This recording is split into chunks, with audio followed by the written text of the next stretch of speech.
예, 우리 고린도후서 보겠습니다. 고린도후서 2장 14, 15, 16절 세 절만 같이 읽겠습니다. 고린도후서 2장 14절부터 16절까지만 읽겠습니다. 그리스도 안에서 항상 우리를 이기게 하시고 각처에서 우리를 통하여 그리스도를 아는 향기를 나타내시는 하나님께 감사하노니 이는 우리가 구원받는 자들에게나 멸망하는 자들에게나 하나님 앞에서 그리스도의 향기가 되어 이 사람에게는 사망의 향기로 사망에 이르게 하고 저 사람에게는 생명의 향기로 생명에 이르게 하니 누가 이런 것들을 감당하리요?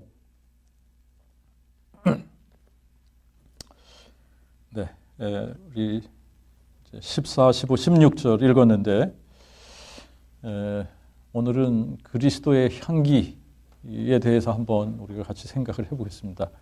그리스도의 향기, 그리스도의 향기예요. 그리스도의 향기. 네. 자, 예수 믿는 사람과 예수 믿지 않는 사람을 구분하는 방법입니다. 이게 예수 믿는 사람은 누구나 다 그리스도의 향기를 가지게 되어져 있다라고 하는 겁니다. 그러니까 그리스도의 향기라는 것을 이렇게 한번 생각을 해보시죠. 뭐 어떤 그 플란트들을 보면 냄새가 없는 그런 플란트들도 있습니다만 거의 대부분의 이 나무들이나 꽃들이나 이런 플란트들이 자기 그 고유의 향기를 가지고 있단 말입니다. 그래서 이 레몬 같은 경우에도 그 이파리를 이렇게 만져보면 레몬 향이 짙게 나거든요. 토마토 잎도 이렇게 만져보면요, 그 토마토 그 향이 짙게 나요. 소나무도 냄새가 안 날 것 같은데 그 파인 향 얼마나 짙게 나는지 몰라요. 그죠? 이처럼 각 개체마다 자기가 가지고 있는 향이 있다라고 하는 겁니다. 그래서 그 향을 풍기죠. 그 향을 풍기는데 그것이 억지로 되는 것이 아니라 그 향이 나는 거는 생명이 있으면 그냥 자기가 가지고 있는 그 생명의 향기를 품는 거예요. 소나무 생명이 있으면 소나무에서 소나무의 향을 풍기는 거고, 그죠? 레몬의 그 생명을 가지고 있으면 그 레몬 추리를 통해서 그 이파리 하나에서도 레몬 향을 굉장히 많이 풍긴다라고 하는 겁니다. 자, 이렇게 보면 그리스도의 향기가 없는 사람은 예수 믿는 사람이 아니다. 이렇게 결론 내릴 수 있는 겁니다. 맞죠? 예, 그리스도의 향기를 품고 있지 않다. 그리스도의 향기가 없다. 그러면 이 사람은 그리스도의 사람이 아닌 거예요. 그리스도의 생명이 그 안에 없기 때문에 그리스도의 향이 안 나는 겁니다. 그리스도인이라면 무조건이에요, 이거는. 왜 그러냐면 그 안에 그리스도의 생명이 있다는 거거든요. 그러면 그리스도의 향이 나타나게 되어져 있다. 자, 어디를 가든 상관이 없습니다. 그죠? 누구를 만나도 상관이 없습니다. 그리스도의 향기가 나타나는 거예요. 이게 정상적인 겁니다. 그리스도의 향기가 나타나야 그 사람 안에 뭐가 있다는 거죠? 그리스도의 생명이 있다라고 하는 겁니다. 14절을 여러분들 다시 보십시오. 그리스도 안에서 항상 우리를 이기게 하시고 그랬어요. 그리스도 안에서 항상 우리를 이기게 하시고 각처에서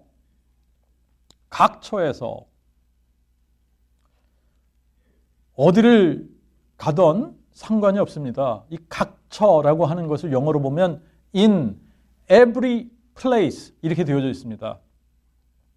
every place. 어느 곳을 가든 상관이 없습니다. 모든 곳에, 우리가 가는 모든 곳에 우리는 뭘 풍기게 되어져 있다고요? 그리스도를 아는 향기를 나타내시는 하나님께 감사하노니. 여러분, 그리스도를 아는 향기를 누가 나타내는 겁니까? 우리 안에 계신 그리스도께서 나타내는 거예요. 하나님이 우리를 통해서 그리스도로 아는 향기를 나타내는 겁니다. 그러니까 우리가 하는 게 아니라는 얘기잖아요. 그죠? 그리스도의 향기를 나타낸다라고 하는 것은 우리가 그리스도의 향기를 나타내는 게 아니라 우리 안에 계신 그리스도께서 나타내시는 거예요. 그러니까 이게 저절로 되는 거죠. 그리스도가 우리 안에 계시기만 하면 우리를 통해서 그리스도의 향기가 드러나는 겁니다. 이게 풍기게 되는 겁니다. 그 얘기하고 있는 거죠. 15절 보세요. 이는 우리가 구원받는 자들에게나 멸망하는 자들에게나 하나님 앞에서 그리스도의 향기가 되어. 누구든 상관이 없다는 얘기죠. 그렇죠? 누구에게나 그리스도의 향기가 되는 거예요. 우리가. 그죠? 누구 앞에서? 하나님 앞에서. 그래서 16절에 이 사람에게는 사망의 향기로 사망에 이르게 하고 저 사람에게는 생명의 향기로 생명에 이르게 하니 누가 이런 것들을 감당하리요? 감당이 안 돼요. 세상이 감당이 안 되는 거예요.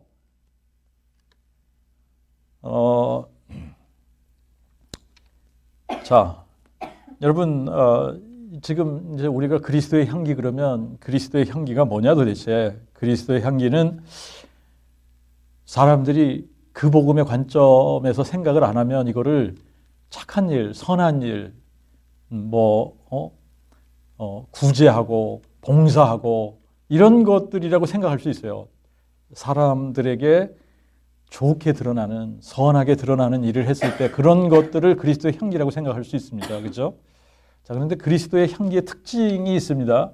그리스도의 향기의 특징은 향기는 하나밖에 없어요. 이거는 향기는 하나예요. 그리스도의 향기는 딱 하나입니다. 그런데 이게 결과적으로 두 가지의 향을 품게 돼 있다. 하나는 사망의 향기, 하나는 생명의 향기예요. 이 향기를 어떻게 받아들이느냐, 그리스도의 향기를 어떻게 받느냐에 따라 사망의 향기가 될 수도 있고 생명의 향기도 될 수 있다라고 하는 겁니다. 근데 이 그리스도의 향기 자체는 변함이 없잖아요. 그죠? 그리스도의 향기는 변함이 없어요. 근데 그 향을 어떻게 받느냐에 따라서 어떤 사람들에게는 사망의 향기로, 어떤 사람들에게는 생명의 향기로 나타난다라고 하는 겁니다. 자, 그러면 그리스도의 향기가 뭐냐? 이 그리스도의 향기가 뭐기 때문에 받는 사람에 따라 사망의 향기도 되고 생명의 향기도 되냐? 그리스도의 향기가 다른 게 아니에요. 그 복음이에요. 그 복음. 여러분, 그 복음을 마음에 믿으면 생명. 맞죠? 그런데 그 복음을 마음에 믿지 않으면 멸망. 맞죠? 그래서 그리스도의 향기는 다른 게 아니에요. 그 복음이에요. 그 복음을 마음에 믿는 사람들은 부활 생명이 임하는 겁니다. 그래서 생명의 향기가 되는 거예요. 구원받는 자들에게는 생명의 향기가 되는 겁니다. 그런데 그 복음을 마음에 받지 않아요. 그 복음을 마음에 믿지 않아요. 그러면 그게 어떻게 됩니까? 멸망, 사망의 향기. 그들에겐 그게 사망의 향기예요. 여러분, 이제 그 복음, 이게 신비로움이죠. 굉장히 신비로운 겁니다. 신비로움인데, 사람들이 참 이 신비로움, 너무나 신비로워서 그런지 하나님께서는 이 신비로움을 또 너무나 간단하게 풀어서 그 부활로 이 신비로움을 한눈에 알아볼 수 있게 하셨는데, 참 사람들의 마음이 이거를 받아들이는 사람들이 그렇게 많지 않은 것 같다라고 하는 겁니다. 자, 이 신비로움이 뭡니까? 그 복음의 신비로움이 뭡니까? 그 복음의 신비로움이 뭐냐면 다윗의 뿌리가 다윗의 자손으로 오셨다라고 하는 거잖아요. 이거를 다른 표현으로 하면 다윗의 뿌리가 누굽니까? 전능하신 하나님 아닙니까? 전능하신 하나님이 사람이 되실 때 하나님의 아들이 되셨다라고 하는 거거든요. 또 이 전능하신 하나님이 누굽니까? 영존하시는 아버지 아닙니까? 영존하시는 아버지인데 이 영존하시는 아버지가 한 아기로, 한 아들로 우리에게 오셨다는 거예요. 그래서 이 신비로움, 사람의 지혜로는 하나님의 이 신비로움을 알아볼 방법이 없기 때문에 하나님께서 아주 쉽게 알아볼 수 있도록 부활 사건을 통해서 예수가 누구신지를 깨달을 수 있도록 하신 겁니다. 이 부활 사건을 통해서 예수가 다윗의 혈통으로 나신, 다윗의 아들로 오신 하나님의 아들이야 라고 하는 것을 부활로 증명하셨어요. 그래서 이것을 마음에 믿는 사람들에게는 뭐가 임하는 거냐? 영생이 임한다라고 하는 겁니다. 그런데 그 영생이 뭐냐? 부활 생명이거든요. 이 부활 생명, 그 영생 이꼴 부활 생명, 부활 생명 이꼴 구원이란 말이에요. 이 구원이거든요. 근데 이 구원은 또 뭐냐? 천국이 임하는 거거든요. 자, 여러분, 만왕의 왕, 만유의 주제, 전능하신 하나님, 영존하시는 아버지, 다윗의 뿌리,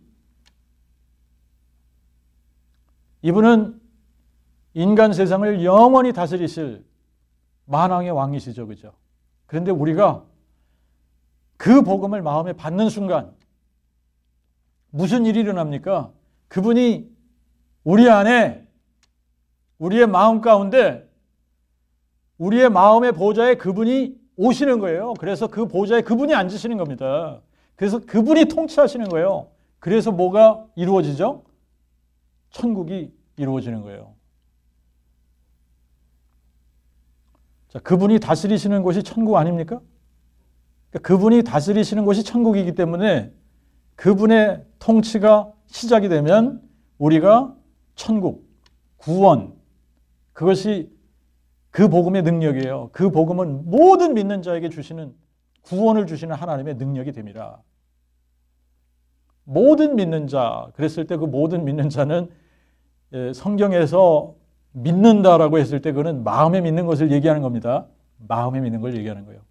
그러니까 그 복음은 모든 믿는 자, 마음에 믿는 자들에게 구원을 주시는, 요거를 여러분들이 다시 천국으로 바꾸시면 모든 믿는 자에게 천국을 주시는 하나님의 능력이 됩니다. 라고 하는 겁니다. 그래서 그 구원이 딱 우리에게 임하면 우리가 이 세상에서 어떤 삶을 사는 겁니까? 천국을 사는 거다라고 하는 겁니다. 자, 그래서 그 복음은 구원받는 자들에게는 무슨 향기가 돼요? 생명의 향기가 된다. 이 생명의 향기가 되는 거예요. 그런데 그 복음을 마음에 믿지 않으면 어떻게 되죠? 그 복음을 마음에 믿지 않으면 맹렬한 불로 벌하시리라 그랬잖아요. 맹렬한 불로 벌하시리라. 영원한 형벌에 들어간다. 하나님의 진노를 맛보게 된다. 그러니까 이게 사망의 생기가 되는 거예요. 이거를 받지 않는 자들, 멸망하는 자들에게는 사망의 향기가 된다. 그래서 그 복음이 곧 뭐라고요? 그리스도의 향기다. 그 복음이 그리스도의 향기인 거예요.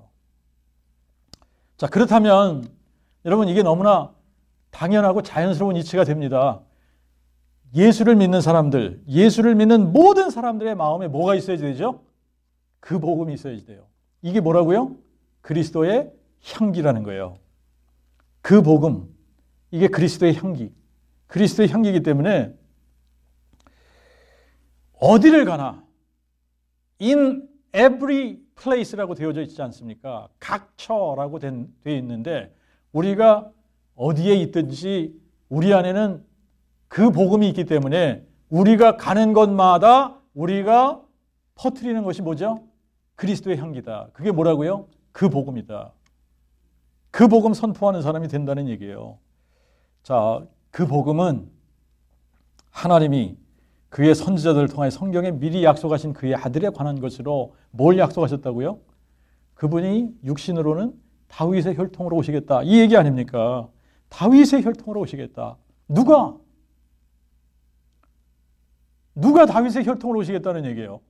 여러분, 우리가 이제 이거를 잘못 생각을 하면 어떻게 되냐면 하나님의 아들이 다윗의 자손으로 오시겠다라는 얘기가 아니라 다윗의 뿌리이신 분이 영존하시는 아버지가, 전능하신 하나님이 사람이 되실 때 다윗의 혈통으로 나시겠다는 얘기예요. 그래서 전능하신 하나님이 다윗의 혈통으로 나실 때에 그분이 다윗의 자손만 되신 것이 아니라 하나님의 아들이 되신 거다라고 하는 겁니다. 이게 그 복음의 신비거든요. 그런데 사람들이 이 부분을 잘 이해를 못하는 것 같아요. 어떻게 하나님이 하나님의 아들이냐, 하나님이 하나님의 아들을 보내신 거 아니냐, 자꾸 이렇게 생각을 하는 겁니다. 그렇죠? 하나님이 육체가 돼서 이 땅에 오셨다라고도 표현을 하고, 또 이사야 9장 6절에는 어떻게 해요? 한 아기로 한 아들로 주신 바 되었다, 이렇게 표현도 합니다. 그죠? 그분이 육체가 돼서 이 땅에 오셨다, 하나님이 육체가 되셨도다, 이런 표현. 또 하나님이 그 아들을 세상에 보내셨다, 이런 표현. 같은 표현이에요. 자, 영존하신 아버지. 자, 이게 이제 지금 우리가 알 수 없는, 인간으로서는 도저히 이 가늠이 안 되는 부분입니다. 자, 보세요. 영존하시는 아버지잖아요. Everlasting Father입니다. 그러면 그분이 지금 그 무한 전부터 무한 후, 이건 무한대잖아요. 무한대. 그분이 시작이고 그분이 끝이라는 얘기잖아요. 그분이 알파고 그분이 오메가다. 그러니까 그분이 시작이고 그분이 끝이니까 그냥 그 무한대, Everlasting Father예요, 그분은. 그러니까 시작부터 끝까지 그분은 Everlasting Father, 영존하시는 아버지가 아닌 적이 없는 거예요. 그죠? 영존하시는 아버지, 계속 영존하시는 아버지요. 영원토록 영존하시는 아버지예요. 그런데 우리의 시간으로 2000년 전에, 자, 이게 우리는 도저히 이해할 수 없는 부분입니다. 영존하시는 아버지가 사람이 돼서 이 땅에 오신 거예요. 근데 사람이 돼서 이 땅에 오실 때에 그러면 우리의 생각은 영존하시는 아버지는 없어진 거냐? 라고 생각을 해요. 그죠? 근데 영존하시는 아버지가 없어질 수 있어요? 없어요? 없잖아요. 그분은 영존하시는 아버지인데 어떻게 없어집니까? 그런데 전능하신 하나님께서 어떻게 하셨는지 아무도 몰라. 근데 어떻게 자신을 듀플리케이트 하셨다라고 밖에는 설명이 안 되겠죠. 이것도 분명한 설명은 안 되겠지만 말씀이 육신이 돼서 우리에게 오신 거예요. 자, 그럼 여러분들 보세요. 전능자가 사람이 되셨다. 전능자가 사람이 되셨다. 근데 사람은 피조물 맞죠? 창조주시잖아요, 이분이. 모든 것의 근원이시잖아요. 만물을 창조하신 분이잖아요. 그 창조주 하나님이 피조물이 되셨다. 이게 말이 됩니까? 그런데 의자를 만든 사람이 의자가 됐구나, 이거예요. 어떻게 그게 가능합니까? 그런데 영존하시는 아버지가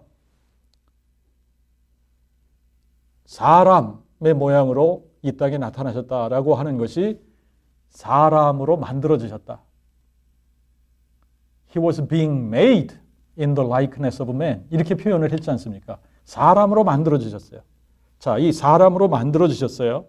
그래서 여기에는 지금 이 땅에는 누가 있는 겁니까? 지금 사람으로 만들어진 하나님이 있어요. 그죠? 그 안에 누가 있어요?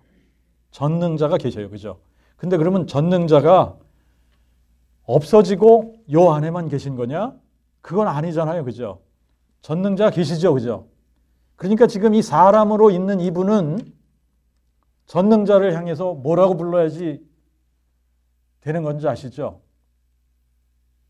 아버지라고 불러야지 되는 게 마땅한 거예요. 왜? 그분에 의해서 어떻게 됐어요? 만들어지셨죠. 그죠? 자, 이거를 어떻게 설명을 하고 어떻게 이거를 이해하겠습니까? 우리가 이거를 인간의 방법으로 설명하는 순간에 우리가 하나님 위에 그냥 하나님을 꿰뚫어보는 하나님보다 더 높은 존재가 되려고 하는 거거든요. 이해할 수 없는 부분이에요. 그런데 성경은 뭘 증거하고 있냐? 영존하시는 아버지가 한 아기로 한 아들로 오시겠다는 얘기예요. 불가능해! 자, 이게 불가능하기 때문에 사람들마다 예수가 누구냐?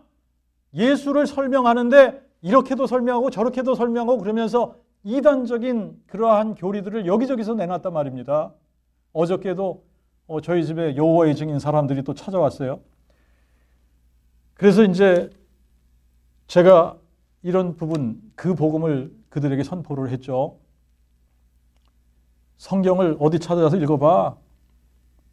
영존하시는 아버지가 한 아기로 한 아들로 오셨는데 한 아기 한 아들 되신 분이 누구야? 예수 그리스도 아니야? 그러면 예수 그리스도가 영존하신 아버지고 그분이 여호와 하나님이지. 그러니까 당신들이 예수를 증거하면 여호와를 증거하는 거야. 그랬더니 예수는 미가엘이 사람이 된 거래요.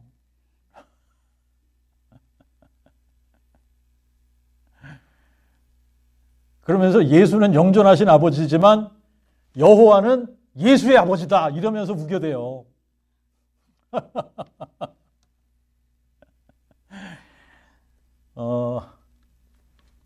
참 너무나 이제 그 복음이 깨달아지지 않으면 막 그렇게 우겨대더라고요.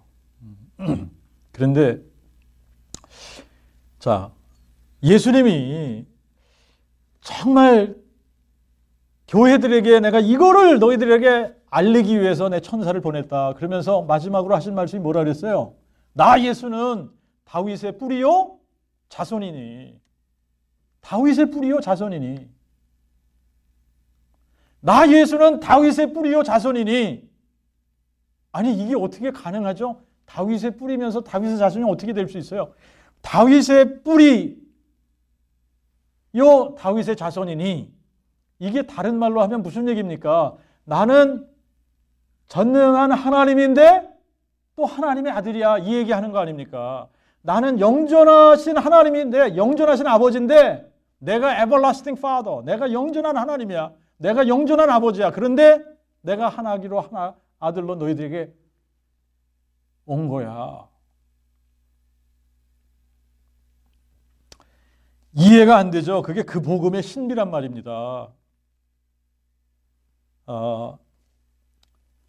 어떻게 이게 가능하냐? 인간으로서는 불가능해. 다윗의 뿌리가 다윗 시대 자손이 되셨다는 게 이게 불가능한 얘기예요. 불가능한 얘기. 하나님이신데 하나님의 아들이 되셨다. 이게 불가능한 얘기죠. 그죠? 영존하신 아버지가 어떻게 한 아기가 되고 한 아들이 됩니까? 불가능하죠. 불가능한데 그게 실제로 인간 역사 가운데 일어났다라고 하는 겁니다. 그래서 이게 신비로운 건데 그러면 왜 영존하신 아버지가 한 아기로 한 아들로 왜 다윗의 혈통으로 다윗의 아들이 되신 거냐? 왜 전능하신 하나님이 사람이 되신 거냐?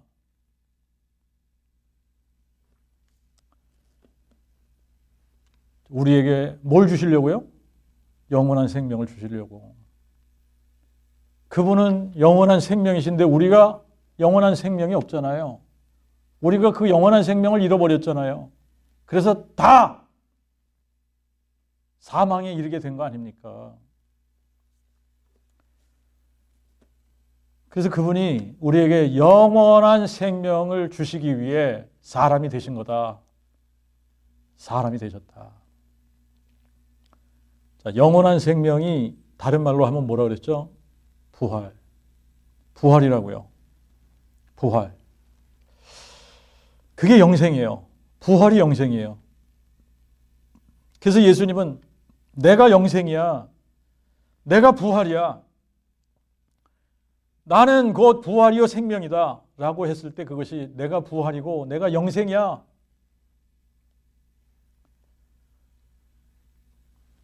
영생은 부활이고 부활은 영원한 생명. 맞습니까?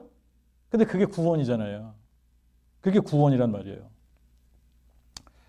자, 그러니까 우리가 영생을 얻는 것, 그게 구원인데 그것은 우리가 부활 생명을 가지게 되는 거예요. 부활 생명을 가지게 되는 것. 이 부활 생명을 가진 사람이라야만 뭐가 생기냐? 그리스도의 향기, 그리스도의 생명이 있게 된다. 그리스도의 생명이 있으면 그 사람에게는 그리스도의 향기가 있게 된다. 여러분, 이 부활이라고 하는 것은 사망을 삼키지 않으면 부활이 있을 수 없습니다. 그래서 이사야 25장 8절에 여호와 하나님께서 약속하신 게 뭡니까? 여호와 하나님께서 약속하신 게 여호와께서 사망을 삼키고 승리하시리라. 이걸 약속하셨잖아요. 내가 사망을 삼키고 승리할 것이다. 이거를 미리 약속을 하셨는데 이거를 이루시기 위해서 여호와 하나님께서 사람이 되셨다는 얘기예요. 그 여호와 하나님께서 사람이 되신 분을 우리가 누구라고 부른다고요? 예수라고 부른다. 그분을 예수라고 부르는 거예요. 여호와 하나님이 누굽니까? 전능하신 하나님. 여호와 하나님이 누굽니까? 영존하시는 아버지. 그런데 이 전능하신 하나님이 영존하시는 아버지가 사람이 되셨다. 왜? 사망을 삼키고 승리하시기 위해 그분이 사람으로 오신 것이다. 자, 그러니까 여러분 우리가 예수를 믿는다라고 하는 것은 뭘 믿는 겁니까? 사람이 되신 예수가 그리스도시다라고 하는 말은 다른 말로 하면 예수는 전능자 하나님이 사람 되신 분이야. 예수님은 영존하신 아버지인데 다윗의 아들로 오신 분이야. 이 얘기하는 거예요. 그죠? 자, 이게 그 복음이라는 거예요. 너무나 간단하잖아요. 근데 이거 어떻게 아느냐? 예수가 전능자 하나님이 사람 되신 분이라는 것을, 예수가 영존하신 아버지인데 다윗의 혈통으로 다윗의 아들로 오신 분이라는 걸 어떻게 아냐? 아는 방법 딱 하나밖에 없다 그랬죠. 뭘로 한다고요? 부활로 한다. 부활로 한다. 부활로 하는 거다.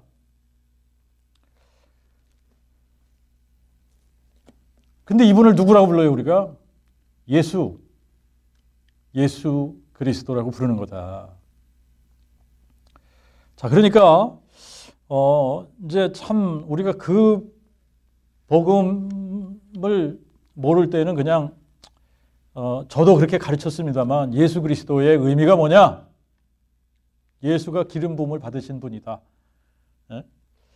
왕으로, 선지자로, 제사장으로 기름 부음을 받으신 분이다. 맞는 얘기예요. 그런데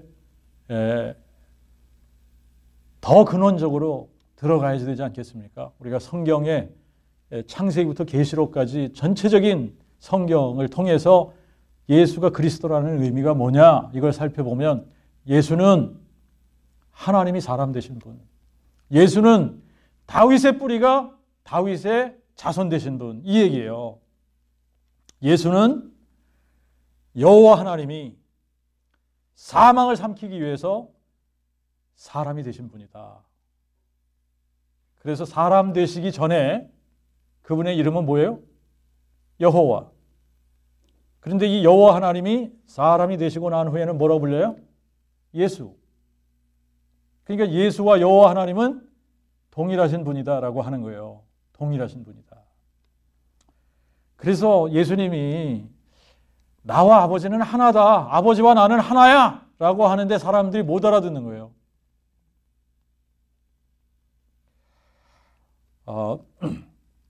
자, 그러니까 이제 우리가 그리스도 향기, 이게 그리스도 향기라고 하는 것이 뭔지를 분명하게 아는 거죠.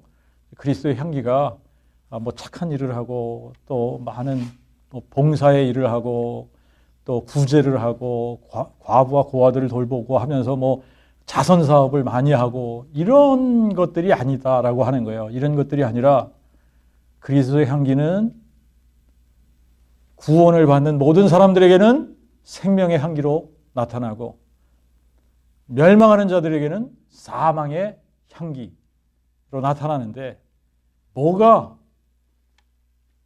믿는 자들에게는 생명이 되고 안 믿는 자들에게는 사망이 되냐? 그 복음이잖아요. 그죠? 그 복음. 그래서 그리스도의 향기는 다름이 아닌 그 복음이다. 그 복음이다. 라고 하는 거예요. 그래서 우리가 그 복음을 선포할 때 예수가 누구신가? 예수가 누구신가를 분명하게 선포하게 되는 겁니다. 예수가 다윗의 뿌리가 다윗의 자손 되신 분, 예수가 전능하신 하나님이 사람 되신 분, 예수가 영전하신 아버지인데 한 아기로 한 아들로 우리에게 오신 분. 왜 오셨다고요? 우리에게 영원한 생명을 주시기 위해. 영원한 생명이 뭐라고요? 부활 생명. 그게 구원이다. 그러니까 부활, 이어 생명이신 그분이 우리에게, 우리 안에 들어오시는 것이 그게 구원이에요. 부활이요 생명이신 그분이 우리 안에 들어오시면 어떻게 됩니까? 우리가 영원한 생명을 얻게 되는 거죠. 우리가 부활 생명을 얻게 되는 거죠. 우리 안에 그 복음이 채워지는 거 아닙니까? 그죠? 그 복음이. 자, 그래서 이제 그 복음 선포하는 것이 그리스도의 향기다라고 하는 거예요. 자, 그러면 이거를 예수 믿는 모든 사람들에게 동일한 거냐? 이게 동일하지 않으면 어떻게 되겠어요? 예수 믿는 모든 사람들에게 그리스도의 향기가 있어야지 된다, 없어야 된다? 당연히 있어야 되는 거죠. 만약에 그리스도의 향기가 그 사람에게 없다 그러면 그 사람은 그리스도의 사람이 아니다라고 결론을 내려야지 되는 거죠. 그죠? 자, 그러니까 이게 너무나 확실한 거예요. 그리스도의 향기 있냐 없냐? 그리스도의 향기가 있으면 그리스도의 사람이고 그리스도의 향기가 없으면 그리스도의 사람이 아니다. 그리스도의 향기, 예수의 생명 아닙니까? 예수의 생명이 뭐예요? 영원한 생명이죠. 영원한 생명이 뭐예요? 부활 생명이죠. 자, 그러면 부활 생명은 누구한테 부활 생명이 임하는 거냐? 예수의 부활을 마음에 확실하게 믿는 사람에게 부활 생명이 임하는 거다라고 하는 거예요. 근데 이걸 너무나 간단하게 하셨잖아요. 하나님이 그를 죽은 자 가운데 살리신 것을 마음에 믿으면 구원을 받으리니, 하나님이 그를 살리신 것을 마음에 믿기만 하면 부활 생명이 우리에게 임한다는 얘기 아닙니까? 영생이 우리에게 임한다는 얘기예요. 그리스도의 생명이 우리에게 임한다는 얘기입니다. 그 얘기는 우리가 어디를 가나 각 처에서 뭘 풍기는 사람이 돼요?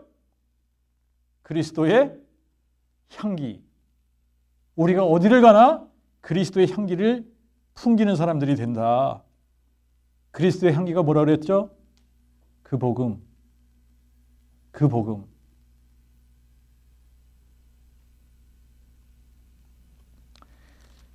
그래서 하나님께서 고린도전서 1장 21절 뭐라 그랬어요?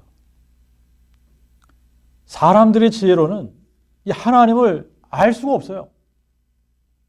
그래서 하나님께서 어떤 방법을 통해서 사람들 구원하시기를 기뻐하신다 그랬죠? 그 복음 선포를 통하여 믿는 자들을 구원하시기를 기뻐하시느니라. 다른 방법으로는 구원받을 수가 없어요. 예수가 누구신지를 정확하게 선포해야 되는데 예수가 누구신지를 정확하게 선포하는 방법은 그 복음밖에 없다라고 하는 거죠. 그 복음 선포할 때 예수가 누구신지가 정확하게 드러나는 거잖아요. 다윗의 뿌리가 다윗의 자손 되신 분. 뭘로 증명하셨다? 부활의 능력으로 증명하셨다. 부활의 능력으로. 그래서 그리스도인들은 어디를 가나? 그리스도의 향기입니다. 어디를 가나? 각 처에서 어디를 가나 그리스도의 향기다. 어디를 가나 상관이 없어요. 우리가 가는 곳마다 우리는 그리스도의 향기를 풍깁니다. 그리스도의 향기가 뭐라고요? 그 복음 선포. 믿는 자들에게는 구원을 주는 생명의 향기예요. 멸망하는 자들에게는 사망의 향기입니다. 자, 그러니까 내가 예수 믿는지 안 믿는지 너무나 확실한 거예요. 내가 예수 믿으면 우리는 어디를 가나 그리스도의 향기, 그리스도의 향기가 되는 겁니다. 자, 그리스도의 향기는 우리가 이제 이 개념을 없애버리면 좋습니다. 그리스도의 향기는 언제나 생명의 향기냐? 그렇지 않죠. 믿는 자들에게는 생명의 향기예요. 구원을 받는 자들에게는 이게 생명의 향기입니다. 그런데 안 믿는 자들에게는, 멸망하는 자들에게는 이게 무슨 향기라고 했어요? 사망의 향기. 그러니까 우리는 괜찮아. 우리는 그냥 우리가 가지고 있는 이 그리스도의 생명, 그리스도의 향기만 풍기기만 하면 돼요. 그죠? 그러면 구원받을 자들에게는 이게 무슨 향기가 된다? 생명의 향기가 된다. 멸망하는 자들에게는 사망의 향기로 나타나서 안타깝지만, 그러니까 믿어야지 되는 거죠, 마음에. 여러분,